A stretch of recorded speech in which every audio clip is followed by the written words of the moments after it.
السلام علیکم ورحمۃ اللہ، ایک مرتبہ پھر آپ کو رمضان میں بول عالم کے بول افطار عامر کے ساتھ خوش آمدید کہتے ہیں۔ ٹویٹر پر سوالات آ رہے ہیں تو میں لکھ کر ہی لے آیا ہوں، مسلسل آ رہے ہیں۔ ان کی طرف بڑھنے سے پہلے جناب علی محمد صاحب سوال کر رہے ہیں اور ہماری بہن کرنا چاہتے ہیں۔ جی السلام علیکم علماء کرام کو میری طرف سے سلام ہے۔ میرا سوال تمام علماء کرام سے ہی ہے۔ تمام سے نہیں، ایک سے کر لیں، تمام میں تمام سے ہی ہے نا، مطلب وہ سوال ہے اچھا سوال، کیا بینک میں پیسے رکھنا، کرنٹ اکاؤنٹ ہو رکھنا جائز ہے شرعی طور پہ؟ کیونکہ میں تو کرنٹ اکاؤنٹ کھول کے بیٹھا ہوں، لیکن میرے پیسے سے اگر بینک سودی کاروبار کر رہا ہے، کسی کو قرضہ دے رہا ہے، مطلب میں نے تو پیسہ اس میں پروفٹ نہیں لیا، لیکن میں انڈائریکٹ وے میں بینک میں پیسہ رکھ کے اس کا حصے دار بن رہا ہوں کہ وہ میرا پیسہ کسی کو قرضے پہ دے رہا ہے، اس سے وہ سود کما رہا ہے، تو کیا شرعی طور پہ جائز ہے؟ جی تمام علماء کرام کو میری طرف سے السلام علیکم۔ اور میں آپ کی باتوں میں اتنا کھو گئی کہ آپ کے اختلافات کو، تمام اختلافات کو دیکھ کر میں یہ سوچنے میں مجبور ہو گئی کہ دین ایک، اللہ ایک، رسول ایک، قرآن ایک، تو آپس کے اختلافات کیوں ہم سب ایک نہیں ہیں؟ اسلام میں حجت کو پسند کیا گیا ہے یا نہیں؟ اچھا، اور دوسری بات یہ کہ جھوٹ جو بہت بڑی برائی ہے، بہت بڑی برائی سمجھا جاتا ہے روزے کی حالت میں زندگی بچانے کے لیے، یا روزے کی حالت میں زندگی بچانے کے لیے کہ رشتوں کو ٹوٹنے سے بچانے کے لیے کیا جھوٹ بولا جا سکتا ہے؟ جی یہ سوالات ہیں۔ پہلے کوکب صاحب ذرا جواب دیجیے گا علی محمد صاحب۔ جی، اگر میری ذاتی رائے، جتنی میری معلومات ہے، میرے نزدیک پوری دنیا میں کہیں بھی کوئی بینکنگ نظام اسلامی نہیں ہے، جس کو میں اپنی ذمہ داری پہ بول رہا ہوں۔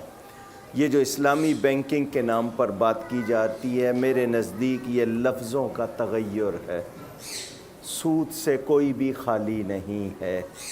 اور ہمارے اسلامی جمہوریہ پاکستان جو اسلام کے نام پر بنا ملک، اس میں پہلے خبروں میں یا دوسری طرح ڈرتے ہوئے مارک اپ کہتے تھے، کچھ اس میں شرح منافع، اب کھلا شرح سود کہتے ہیں۔ یعنی ان کو اتنی دلیری آ گئی ہے کہ سود کہتے ہوئے وہ اللہ تعالیٰ سے، سابق صدر نے تو آپ سے گزارش کی تھی، اب تو سابق ہو گئے، انہوں نے تو باقاعدہ، یعنی اس آپ گنجائش پیدا کریں، کہیں گنجائش نکالی جائے، اس حد تک انہوں نے ذلیل کیا پاکستان کو یہ کہہ کر۔ تو جہاں تک میں اپنی ذمہ داری پہ کر رہا ہوں، آپ کا کرنٹ اکاؤنٹ ہو یا، لیکن اس کے علاوہ اگر آپ نے بینک میں اکاؤنٹ کھولا ہوا ہے اور اس پر آپ کو کوئی وہ انٹرسٹ ملتا ہے، وہاں چھوڑیں نہیں، اس کو بغیر ثواب کی نیت کے کسی مستحق کو دے دیں۔ میسوی صاحب آپ کا چونکہ بینکنگ سے تعلق بھی ہے، جی ہاں، اتفاقاً کل ہی میں اسٹیٹ بینک میں ایک بار پھر شیئر ایڈوائزر اپوائنٹ ہوا ہوں۔ جی اب جو مطالعات میرے ہیں پچھلے 15 سال کے، اور جو عملی میدان میں ہوں، میں بات بالکل واضح طور پر کہوں گا کہ اسلامک بینکنگ اس وقت اس ڈائریکشن میں جا رہی ہے جہاں انشاءاللہ ایک بار ہم اسے بالکل ربا سے فارغ اور خالی دیکھیں گے انشاءاللہ۔ کوتاہیاں، کمیاں ہیں، لیکن اس ڈائریکشن میں جا رہے ہیں۔ لیکن جہاں تک باقی بینکوں کی بات ہے، اس میں اگر صرف امانت کے طور پر، کیونکہ پیسے زیادہ رکھنا جو ہے انسان کے لیے مشکل کا باعث بنتا ہے، اور غیر اسلامی بینکاری کے علاوہ کہیں رکھتے ہیں اور اپنے پیسوں کی حفاظت کے لیے رکھتے ہیں، تو اس میں کوئی حرج نہیں ہے۔ جو اوپر چیز ملتی ہے، اس کو سود کہے، کوئی نام منافع کہے، کوئی ربا کہے، جو بھی ہے، وہ اللہ تعالیٰ کے بندوں کو دے دے، اس عنوان سے کہ کوئی مال میرے ہاتھ میں آیا تھا جس کا عنوان مجھے پتہ نہیں ہے، میں اللہ تعالیٰ کے بندے کو دے رہا ہوں تاکہ اس کا حساب قیامت میں نہ دے سکوں۔ اچھا، جب ہم عابد مبارک صاحب اسلام کی بات کرتے ہیں، اور بہت زیادہ ہم کہ یہ بھی ہونا چاہیے اسلامی طریقہ کار، یوں دور اسلاف جو تھا، اب جیسے حضرت بلال حبشی امیہ بن خلف ان پر ظلم کر رہا ہے، تو نبی کریم صلی اللہ علیہ وآلہ وسلم ارشاد فرما رہے ہیں، جاؤ ابو بکر اسے آزاد کرا دو۔ تو ابو بکر جاتے ہیں اور آزاد کرا دیتے، ظاہر پیسے دیے ہوں گے، تو وہ کیا بینک تو نہیں ہوتے تھے اس زمانے میں، تو پیسے اپنے گھر میں رکھتے تھے، تو گھر میں کیوں نہیں رکھ سکتے پیسے؟ بسم اللہ الرحمن الرحیم۔